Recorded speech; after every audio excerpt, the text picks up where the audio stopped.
حضرت ابو ہریرہ رضی اللہ تعالیٰ عنہ بیان کرتے ہیں، رسول اللہ صلی اللہ علیہ وآلہ وسلم نے فرمایا، جب اللہ نے مخلوق کو پیدا فرمایا تو اس نے ایک کتاب لکھی جو اس کے پاس عرش پر ہے کہ میری رحمت میرے غضب پر سبقت لے گئی، اور ایک دوسری روایت میں ہے میرے غضب پر غالب آ گئی۔ حضرت ابو ہریرہ رضی اللہ تعالیٰ عنہ بیان کرتے ہیں، رسول اللہ صلی اللہ علیہ وآلہ وسلم نے فرمایا، اللہ کی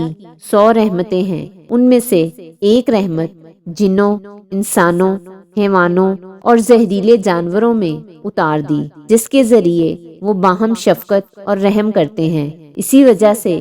وحشی جانور اپنے بچے پر شفقت کرتا ہے، جبکہ اللہ تعالیٰ نے 99 رحمتیں اپنے پاس رکھی ہیں، جس کے ذریعے وہ روز قیامت اپنے بندوں پر رحم فرمائے گا۔ حضرت ابو ذر رضی اللہ تعالیٰ عنہ بیان کرتے ہیں، رسول اللہ